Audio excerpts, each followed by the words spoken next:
إن الحمد لله نحمده ونستعينه ونستغفره ونؤمن به ونتوكل عليه ونعوذ بالله من شرور أنفسنا وسيئات أعمالنا من يهده الله فلا مضل له ومن يضلل فلا هادي له وأشهد أن لا إله إلا الله وحده لا شريك له وأشهد أن محمدا عبده ورسوله أما بعد محترم حضرات، جب رمضان المبارک کا مہینہ قریب ہوتا ہے اس بات کی بحث شروع ہو جاتی ہے کہ تراویح کی کتنی رکعتیں ہیں۔ اس بات کی بحث بہت کم ہوتی ہے کہ تراویح پڑھنی کیسے ہے، اس کی صفات، اس کی خصوصیات کیا ہیں، ہماری مسجدوں میں کس طرح سے تراویح پڑھی جاتی ہے۔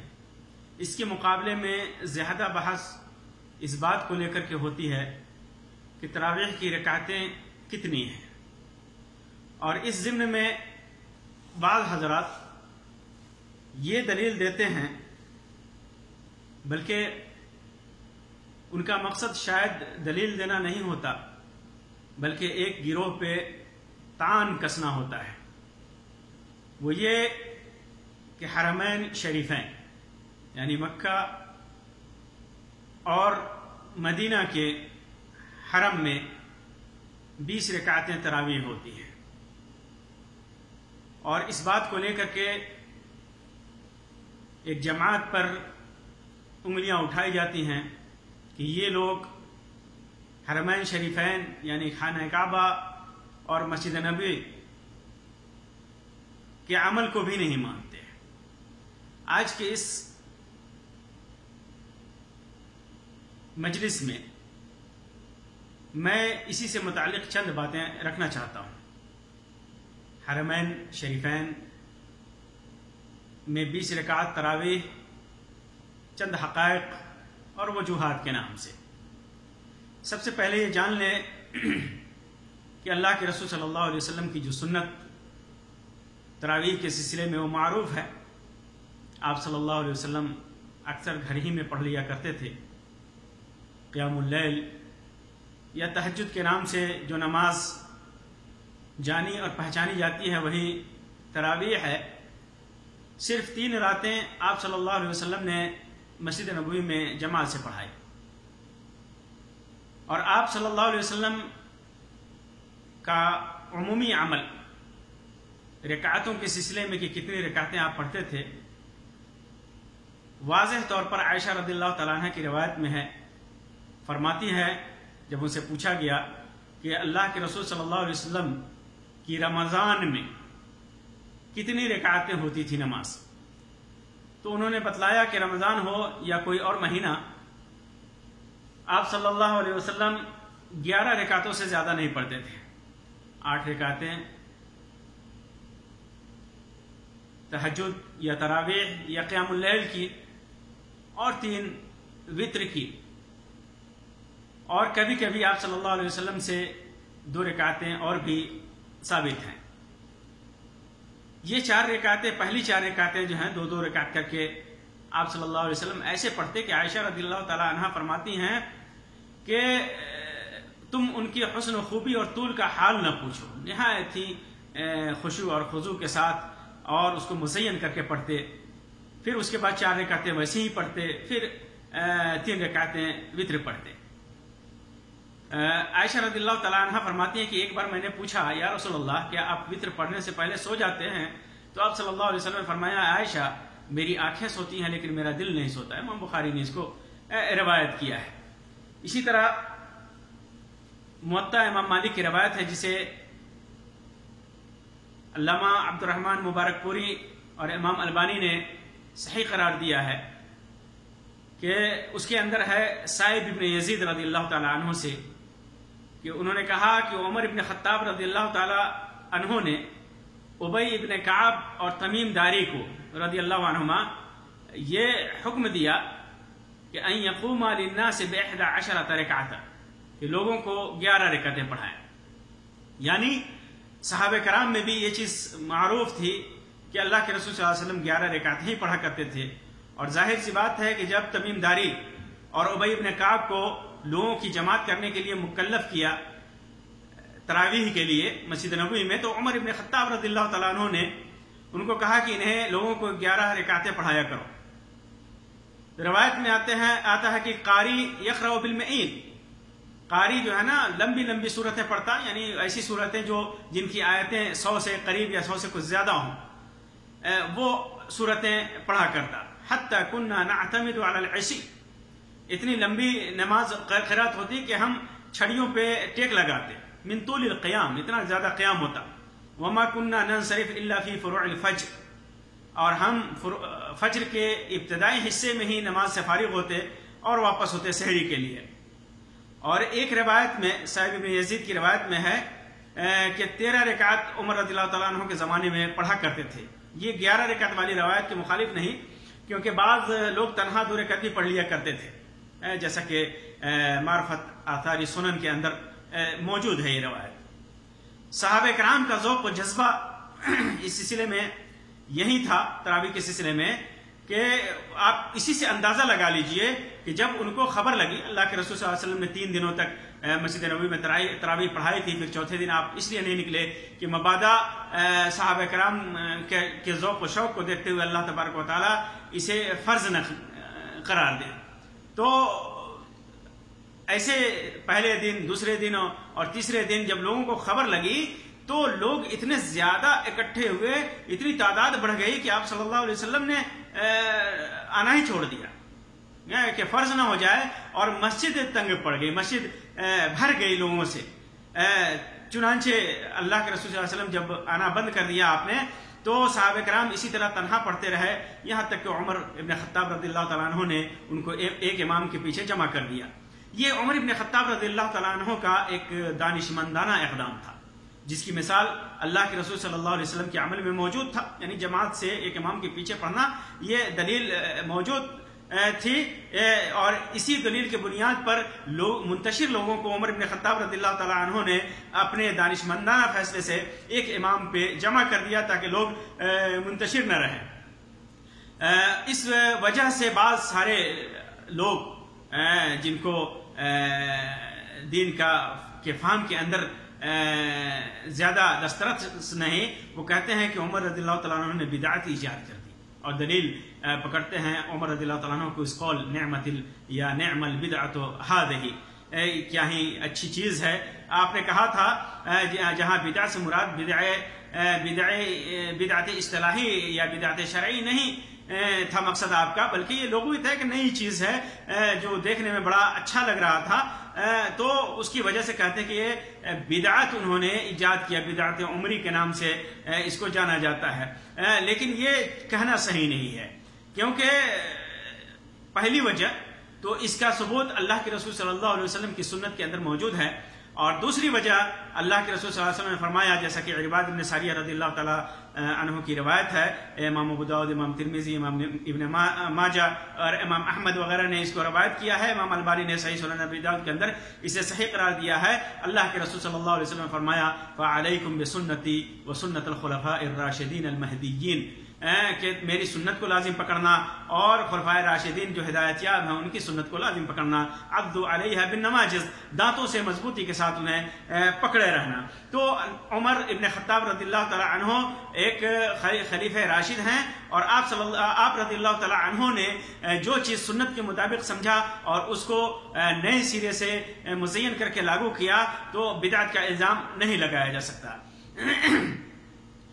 اب سوال یہ کہ عمر رضی اللہ تعالیٰ عنہ نے کیسے اسے نافذ کیا، یعنی تراویح کو جماعت کے ساتھ ایک امام کے پیچھے کیسے نافذ کیا. تو اس سلسلے میں جیسا کہ معطا کی صحیح روایت میں ہے کے اندر ہے کہ انہوں نے تمیم داری اور ابی بن کعب رضی اللہ تعالیٰ عنہما کو باری باری امامت پر متعین کیا. بعض روایتوں کے مطابق ابی بن کعب کو مردوں کی امامت کے لیے اور تمیم داری کو عورتوں کی امامت کے لیے متعین کیا. امام محمد ابن نصر مروزی نے تمیم داری کی جگہ پر سلیمان ابن ابی حثمہ کا ذکر کیا ہے.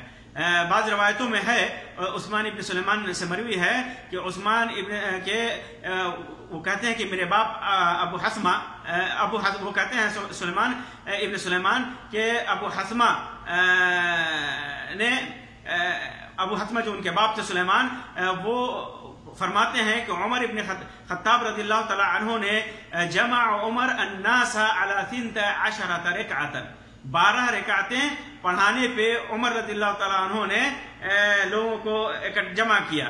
فکان سلیمان یقوم ب4، سلیمان جو ہے یہ 4 رکعتیں پڑھایا کرتے تھے. تاریخ کبیر میں امام بخاری نے اس کو ذکر کیا ہے، اور اس طرح تاریخ دمشق میں بھی یہ روایت ہے. اسی طرح یہاں پر ایک چیز کی وضاحت ضروری ہے کہ مسجد نبوی میں تاریخی اعتبار سے کتنی رکعتیں ہوتی تھی تراویح کی، یعنی مختلف ادوار میں کس طرح ہوتی تھی. بہت سارے لوگوں نے دعویٰ کیا ہے کہ عمر ابن خطاب رضی اللہ تعالیٰ عنہ کے زمانے سے لے کر کے مسلسل ہمارے زمانے تک مسجد نبوی میں 20 رکعتیں ہی ہوا کرتی رہی ہیں اور ہوتی ہیں. یہ دعویٰ انہوں نے کیا، حالانکہ ان کا دعویٰ جب ہم تاریخ پر نظر دوڑاتے ہیں تو دعویٰ غلط ثابت ہوتا ہے.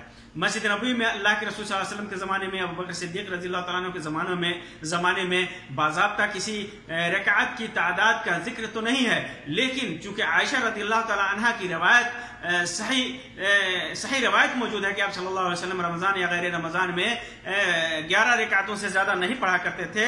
اسی وجہ سے یہ ماننا پڑے گا کہ ان دونوں عہد میں 11 رکعتیں ہی ہوا کرتی تھی، یعنی ابو بکر صدیق رضی اللہ تعالیٰ کے زمانے میں اور اس سے پہلے اللہ کے رسول صلی اللہ علیہ وسلم کے زمانے میں. اور عمر ابن خطاب رضی اللہ تعالیٰ عنہ کے زمانے میں محدثین نے لکھا ہے کہ ابتدائی عہد میں ایسی ہی معاملہ تھا، بلکہ بعد کے عہد میں بھی روایت ہے کہ عمر ابن خطاب رضی اللہ تعالیٰ عنہ نے 8 رکعتیں یعنی 8 اور 3 11 رکعتیں ہی پڑھانے کا حکم دیا تھا، جیسا کہ موطا کی مذکورہ روایت کے اندر موجود ہے کہ انہوں نے ابی بن کعب اور تمیم داری کو 11 رکعتیں پڑھانے کا حکم دیا تھا. البتہ کچھ روایتیں جو 20 کی ملتی ہیں وہ سب کی سب اپنے ضعف اور انقطاع کی وجہ سے مرجوع ہیں. اعتبار کے قابل اس لیے نہیں ہے کہ ان کے اندر ضعف بھی ہے، انقطاع بھی ہے. یہ مقام ان کی سندوں کو لے کر کے بحث کرنے کا نہیں ہے، لیکن محدثین نے ان ساری روایتوں کے اندر کلام کیا ہے. اسی طرح عثمان غنی رضی اللہ تعالیٰ عنہ کے زمانے میں واضح بیان موجود نہیں، لیکن ظاہر یہی ہے کہ عمر رضی اللہ تعالیٰ عنہ کے زمانے میں جو تھا وہی جاری رہا ہوگا، یعنی 11 رکعتیں، اور اگر 20 والی روایت صحیح ہو جاتی ہے تو 20 رکعتیں. اسی طرح علی بن ابی طالب رضی اللہ تعالیٰ عنہ کے زمانے میں کئی روایتیں ہیں. 20 کی بھی روایت ہے، 39 کی بھی روایت ہے، 39 کی بھی روایت ہے، یعنی 36 تراویح کی اور 3 وتر کی، وتر کے ساتھ 39 رکعتیں علی رضی اللہ تعالیٰ عنہ کے زمانے میں. اسی طرح امام مالک رحمۃ اللہ علی رضی اللہ تعالیٰ عنہ کے بعد امام مالک رحمۃ اللہ علیہ کا جب زمانہ آیا تو 39 رکعت کا ذکر ہے، یعنی 38 رکعتیں تراویح کی اور 1 رکعت پھر وتر کی. یہاں پر ایک اور چیز ہے، جو لوگ دلیل پکڑتے ہیں کہ زیادہ پڑھ سکتے ہیں تو کیا وہ وتر پڑھ سکتے ہیں؟ مسجد نبوی میں 1 وتر بھی ہوتی رہی ہے اور آج بھی ہوتی ہے 1 رکعت، اور یہ لوگ 1 رکعت وتر نہیں پڑھتے. یہاں تک روایت ہے کہ امام مالک نے اس سے کم کرنے کو منع کیا گیا تھا. بعض لوگوں نے انہیں لکھا تھا امام مالک کو کہ کیوں نہ ہم اسے کم کر دیں، یعنی 39 سے کم کر دیں، تو امام مالک نے اسے منع کیا تھا. بعض روایتوں سے یہ بھی پتہ چلتا ہے کہ فی نفس الوقت مکہ میں 20 رکعتیں پڑھی جاتی تھی، یعنی اس وقت وہاں مدینے میں 39 اور مکہ میں 20 اور 3 یعنی 23 رکعتیں پڑھی جاتی تھی. اسی طرح بعد کے ادوار میں 43 کا بھی ثبوت ہے. تیسری صدی میں 41 مع الوتر تھا، جیسا کہ امام ترمذی نے ذکر کیا ہے. چوتھی، پانچویں، چھٹی، ساتویں، آٹھویں اور نویں صدی، چوتھی، پانچویں، چھٹی اور ساتویں میں 20 رکعتوں کا ثبوت ہے. آٹھویں اور نویں صدی میں 36 رکعتیں 20 شروع رات میں ہوتی تھی اور باقی 16 آخری حصے میں ہوتی تھی. 8ویں اور 9ویں صدی ہجری میں 36 رکعتیں پڑھی جاتی تھی 20 شروع رات میں، یعنی عشاء کے وقت، عشاء کے فوراً بعد، اور باقی 16 آخری حصے میں، رات کے آخری حصے میں پڑھی جاتی تھی. اسی طرح 10ویں صدی ہجری میں بھی 36 رکعتیں اور پھر 3 رکعتیں وتر کی. اسی طرح 14ویں صدی تک حال یہی رہا کہ 20 عشاء کے بعد اور 16 آخر میں، جسے ستۃ عشریہ کہا جاتا تھا ان کے زبان میں، ستۃ عشریہ جو تہجد کے نام پر آخری رات میں پڑھتے تھے۔ اس سے یہ بھی پتہ چلا کہ 20 پر اجماع کا دعویٰ بالکل صحیح نہیں ہے، کیونکہ مسجد نبوی میں 20 سے زیادہ بھی پڑھی گئی ہیں، 36 39 بعض روایتوں کے مطابق 41 بھی پڑھی گئی ہیں، اور اللہ کے رسول صلی اللہ علیہ وسلم کے زمانے میں 8 رکعتیں بھی پڑھی گئی ہیں۔ اسی طرح 1400 سالوں تک مسلسل حرمین میں 20 رکعت پڑھنے کا دعویٰ نہ یہ کہ جھوٹ ہے، بلکہ اس کے ذریعے لوگوں کو گمراہ بھی کیا جاتا ہے، یہ کہہ کر کہ مسلسل وہ عمل چلا آ رہا ہے کہ کچھ لوگ حرمین کے متواتر اور مستقل عمل کے خلاف عمل کرتے ہیں، یہ کہہ کر کے تان کیا جاتا ہے کہ حرمین کے اندر جو مستقل اور متواتر عمل ہے اس کے خلاف یہ لوگ عمل کرتے ہیں، جبکہ ایسی بات نہیں ہے۔ مختلف زمانے میں مختلف طریقے سے لوگ مختلف رکعتوں کے ساتھ حرمین شریفین میں نمازیں پڑھتے رہے ہیں، مختلف رکعتوں کے ساتھ، یعنی جس کو جس فکر کا حامل مدینے پہ جس کا تسلط ہوتا تھا، اسی فکر کے مطابق وہاں تراویح کی کیفیت، تراویح کی رکعتیں اور تراویح کے امام سے متعلق ایک امام پڑھا ہے، 2 امام پڑھا ہے، وقت عشاء کے بعد اور آخری پہر میں، پھر اسی طرح وطر کے اندر کیا کرنا چاہیے، اس کی صفت کیا ہونی چاہیے، وطر کی دعائیں کیسی ہونی چاہیے، قنوت کیسا ہونا چاہیے، جو جس فکر کا حامل ہوتا تھا اور اس زمانے میں اس کی چلتی تھی مدینے میں، اسی حساب سے وہ وہاں پر عمل کیا جاتا تھا۔ پھر جب حجاز پر سعودی حکومت بنی، اس وقت متعدد ائمہ مختلف جماعتوں کے ساتھ 20 رکعت پڑھتے تھے، چونکہ مختلف لوگوں نے مختلف جماعتیں قائم کر رکھی تھی، ہر مسلک کا آدمی اپنا امام مقرر کر رکھا تھا، اس کے حساب سے وہ لوگ پڑھتے تھے، اور ان میں سے مالکیہ پھر 20 رکعت عشاء کے بعد پڑھتے تھے وہ لوگ، اور مالکیہ جو ہے پھر آخر میں آ کر کے 16 رکعتیں پڑھتے تھے۔ پھر جب سعودی حکومت کو استقرار مل گیا تو تراویح کے ساتھ ساتھ 5 وقتہ نمازوں کو بھی ایک امام پر متحد کر دیا گیا کہ ایک ہی امام امامت کرائے گا، اور ائمہ ثلاثہ کے مذہب کی بنیاد پر 20 رکعتیں اور 3 رکعتیں پڑھی جانے لگیں۔ 20 اور 3 رکعتیں ائمہ ثلاثہ کی مذہب کی بنیاد پر حرم میں سعودی حکومت نے، چونکہ یہ بھی حنابلہ ہیں اور ان کے یہاں اور بھی وجہیں ہیں، اس وجہ سے انہوں نے 20 رکعت پڑھانے کی بنیاد رکھی، البتہ آخری عشرے میں 10 قیام اللیل اور 3 وتر کے ساتھ پڑھی جاتی، اس طرح پوری 36 رکعتیں وہ پڑھا کرتے تھے۔ یہاں یہ بھی واضح رہے کہ یہ حرمین شریفین میں ہی صرف 20 رکعتیں پڑھی جاتی ہیں، یا آخری عشرے میں 20 سے زیادہ پڑھی جاتی ہیں، ورنہ مکہ اور مدینہ کے پورے سعودی عرب میں مکہ اور مدینہ کے علاوہ، یعنی حرمین کے علاوہ مکہ اور مدینہ میں قریب ہی کی مسجدوں میں، حرمین کے مسجد نبوی اور خانہ کعبہ کی قریب کی جو مسجدیں ہیں وہاں بھی، اور پورے سعودی کی دوسری مسجدوں میں 11 رکعتیں ہی پڑھی جاتی ہیں، 11 رکعت، اس سے زیادہ نہیں پڑھی جاتی، اور آخر میں عشر اواخر میں، آخری 10 دنوں میں 4 عشاء کے بعد اور 7 مع الوتر آخری پہر میں پڑھی جاتی ہیں۔ یہ یہاں کا عمل ہے، صرف حرمین میں یہ چیز ہے کہ 20 رکعتیں پڑھی جاتی ہیں۔ در حقیقت اس میں جیسا کہ میں نے بتایا کہ یہ ائمہ ثلاثہ، امام شافعی، امام احمد بن حنبل اور امام ابو حنیفہ رحمہم اللہ کے مسلک یا رجحان کے مطابق 20 رکعتیں پڑھائی جاتی ہیں۔ اس کے علاوہ سعودی علماء کا، موجودہ سعودی علماء کا جو رجحان ہے وہ یہ ہے کہ چونکہ تراویح ایک نفلی نماز ہے، اس لیے اس کی رکعات میں اضافے کی گنجائش ہے، نفلی نماز ہے، اس لیے اسے نفلی سمجھ کر کے آدمی اگر اس کی رکعتوں میں اضافہ کرے تو کوئی حرج نہیں ہے، کیونکہ اللہ کے رسول صلی اللہ علیہ وسلم نے فرمایا، جیسے کہ عبداللہ ابن عمر رضی اللہ تعالیٰ عنہما کی روایت ہے کہ اللہ کے رسول صلی اللہ علیہ وسلم سے ایک آدمی نے صلاۃ اللیل کے سلسلے میں سوال کیا، تو اللہ کے رسول صلی اللہ علیہ وسلم نے فرمایا صلاۃ اللیل مثنا مثنا، رات کی نمازیں 2 رکعتیں ہیں، فَإِذَا خَشِيَ أَحَدُكُمُ الصُّبْحَ، پڑھتا رہے، رات کی نمازیں 2 رکعتیں پڑھتا رہے یہاں تک کہ صبح کا ڈر ہو، یعنی فجر کا وقت ہو، صَلَّى رَكْعَةً وَاحِدَةً، تو پھر 1 رکعت وتر کرے گا، تُوتِرُ لَهُ مَا قَدْ صَلَّى، جتنی بھی نمازیں پڑھی ہیں اس کی وتر ہو جائے گی۔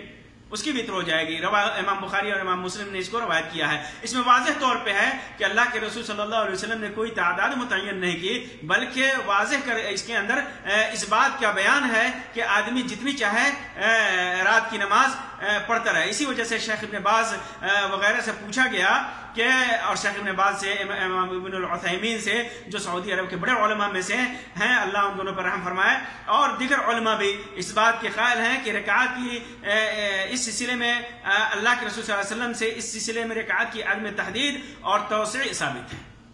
تحدید نہیں ہے، توسیع ثابت ہے. پھر انہوں نے صلاۃ اللیل مثنی مثنی والی روایت سے ان لوگوں نے استدلال کیا ہے. اسی طرح بہت سارے علماء نے بھی توسیع کی بات لکھی ہے. لہٰذا اگر حرمین میں 11 سے زیادہ پڑھی جاتی ہے تو کوئی تعجب کی بات نہیں ہے، یہ کوئی تعجب کی بات نہیں ہے.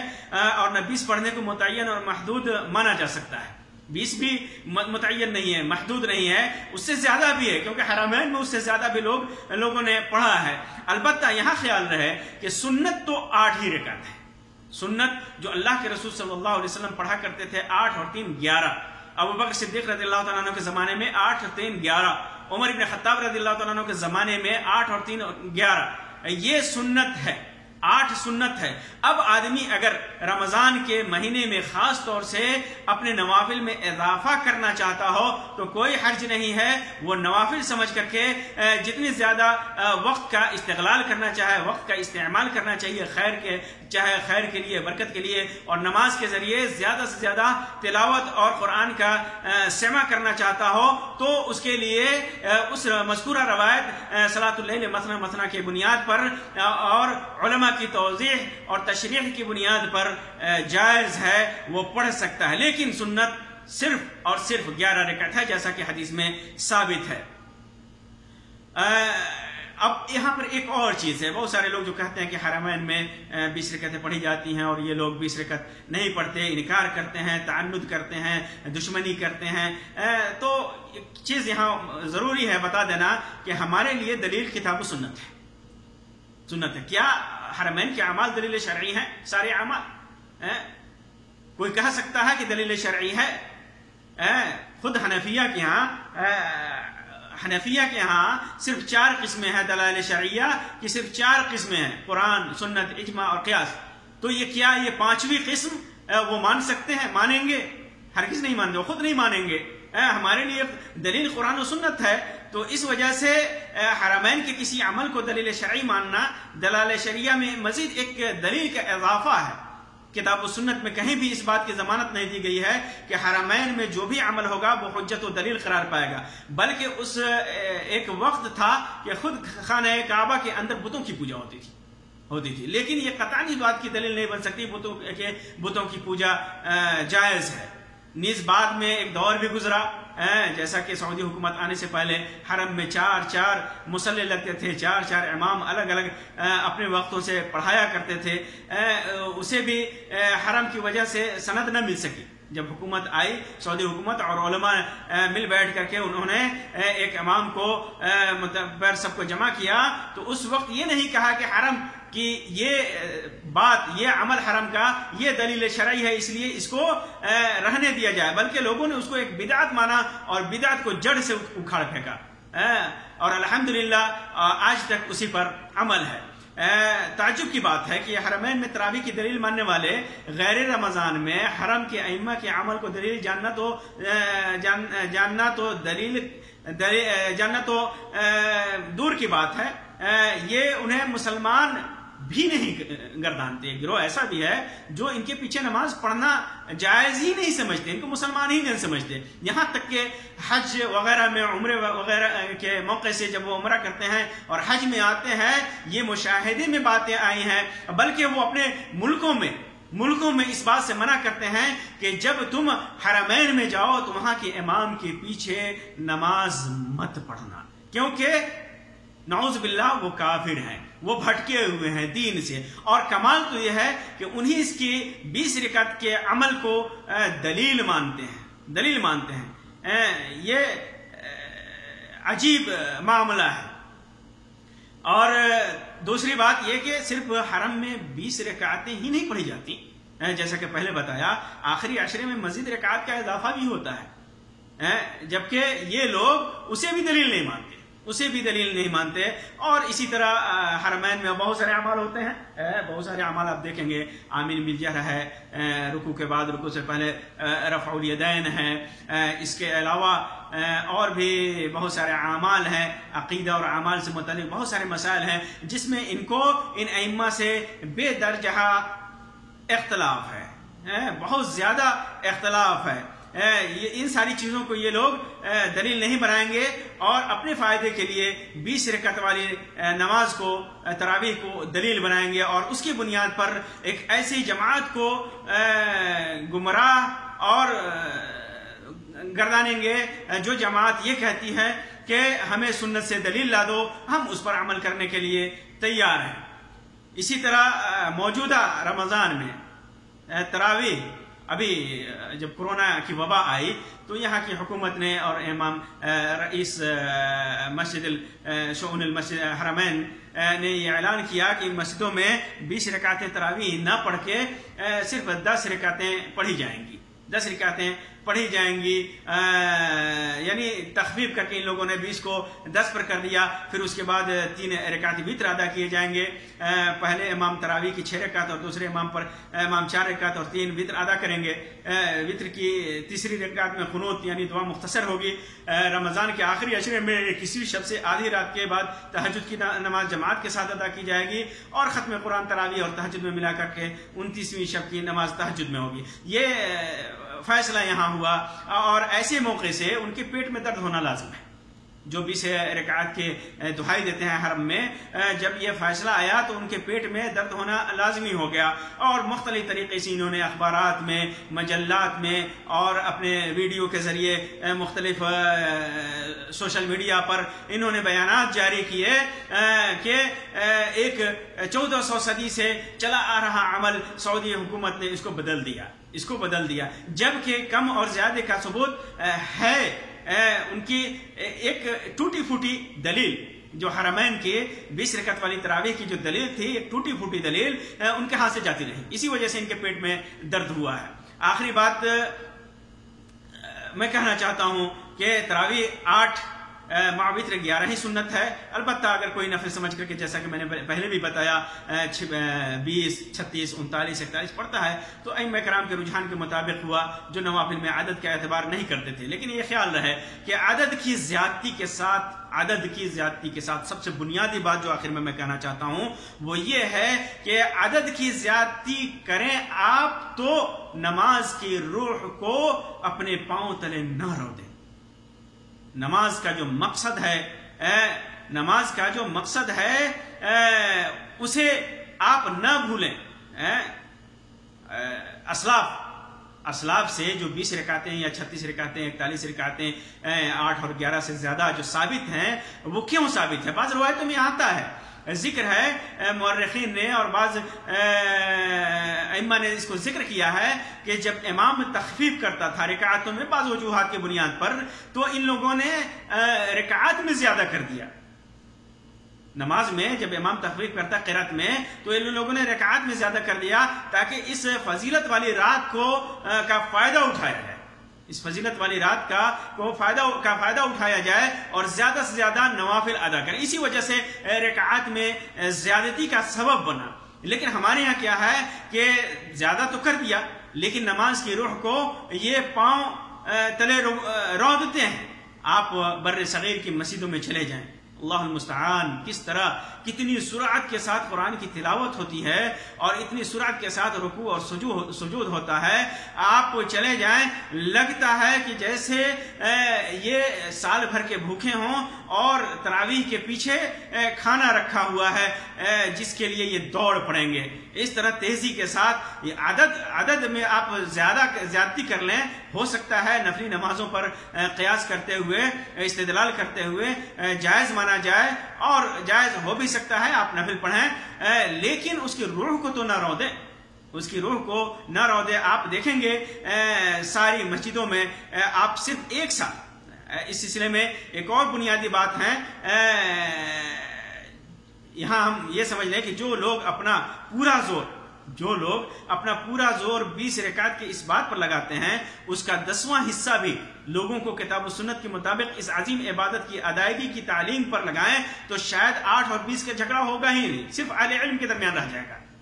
اگر سنت کے مطابق جیسا ابو بکر صدیق، عمر بن فاروق، عثمان غنی، علی بن ابی طالب رضی اللہ تعالیٰ عنہم، اور امام مالک، امام شافعی، امام ابن حنبل، امام حنیفہ کے زمانے میں جو نمازیں ہوتی تھی، جو لوگ 8 یا 10 11 یا 20 یا 36 یا 40 یا 41 جو بھی پڑھتے تھے، وہ لوگوں کے زمانے میں جو نمازیں ہوتی تھی اس طرح آپ پڑھیں اور لوگوں کو مسجدوں میں جا کر کے دیکھیں، آپ مسجدوں میں جا کر کے ان کو تعلیم دیں اور اس چیز کو پر لوگوں کو لگائیں، تو دیکھیے آپ کہ 8 اور 20 کی بحث ہوگی ہی نہیں، یہ جھگڑا ہوگا ہی نہیں، سوائے اہل علم کے درمیان بحث کا موضوع رہ جائے گا۔ عوام میں بھی یہ جھگڑا عوام میں بھی پہنچ چکا ہے 20 اور 8 کا، ہر آدمی اپنے طرح سے 20 کی دلیلیں اور 8 کی دلیلیں دے رہا ہے۔ اگر یہ چیز ہو جائے کہ سنت کے مطابق نمازوں کو ادا کرنے لگیں تو پھر 20 اور 8 کا جھگڑا صرف اہل علم میں رہ جائے گا، وہ لوگ اس میں بحث کریں گے۔ آپ صرف ایک سال تراویح کو رسم سے نکال کر کے، رسم تراویح سے نکال کر کے خشوع و خضوع والی عبادت کی طرف ادا کرنے کے لیے ساری مساجد میں عوام اور ائمہ کو مکلف کر کے دیکھیں، صرف 1 سال، اگلے سال تک 8 اور 20 کا جھگڑا دیکھنے کو نہ ملے، نہیں ملے گا، اور اگر ملے گا بھی تو اس میں کم از کم 80% کی کمی آ چکی ہوگی۔ تو اس جھگڑے سے نکل کر کے آپ کوشش کریں، ہم بھی کوشش کریں کہ جو سنت میں اللہ کے رسول صلی اللہ علیہ وسلم سے جو ثابت ہیں سنت سمجھ کر کے ہم اتنا خشوع و خضوع کے ساتھ ادا کریں، اور اگر ہم زیادہ پڑھنا چاہتے ہیں اگر تو نفل سمجھ کر کے پڑھ سکتے ہیں، لیکن اس کے لیے من مانی دلیلیں نہ لائیں، ضعیف اور موضوع دلیلیں نہ لائیں، اور پڑھیں بھی تو سنت کے مطابق پڑھیں، یعنی کیفیت کمیت ہر ایک کے اندر سنت کی رعایت کی کوشش کریں۔ اللہ تبارک و تعالیٰ، اللہ کے رسول صلی اللہ علیہ وسلم نے فرمایا تھا صلو کما رأیتمونی اصلی، جس طرح مجھ کو نماز پڑھتے ہوئے دیکھتے ہو ویسے ہی نماز پڑھو۔ اور اللہ کے رسول صلی اللہ علیہ وسلم ایسے تو نہیں پڑھتے تھے کہ جیسے میل ایکسپریس گاڑی چل رہی ہو اور پیچھے سے لوگ، یہاں تک کہ دیکھا گیا ہے کہ لوگوں کے اتنی سرعت ہوتی ہے کہ لوگوں کی سانسیں تک پھولنے لگتی ہیں، اور جو نماز 4 منٹ میں ختم ہونی چاہیے صرف 1 منٹ میں ختم کر دی جاتی ہیں، اور جو قرات اس قرات کے اندر یعلمون تعلمون کے علاوہ کچھ نظر نہیں آتا۔ اللہ کے لیے اس چیز سے بچیں اور نماز کو نماز کی طرح پڑھیں، عبادت کی طرح پڑھیں، رسم اور رواج کی طرح نہ پڑھیں۔ اللہ تبارک و تعالی ہمیں توفیق دے کہ ہم اپنی عبادتوں کو سنت کے مطابق کر سکیں۔ اللہ تبارک و تعالی ہماری عبادتوں کے اندر روح، خشوع اور خضوع پیدا کرے۔ اللہ تبارک و تعالی ہماری عبادتوں کو قبول فرمائے، اور جو بھی ہم سے غلطیاں ہوئی ہیں اللہ تبارک و تعالی اس ماہ مبارک میں ان غلطیوں کی معافی دے دے۔ آمین یا رب العالمین، وآخر دعوانا ان الحمد للہ رب العالمین، وصلی اللہ علی خیر خلقہ وسلم، والسلام علیکم ورحمۃ اللہ وبرکاتہ۔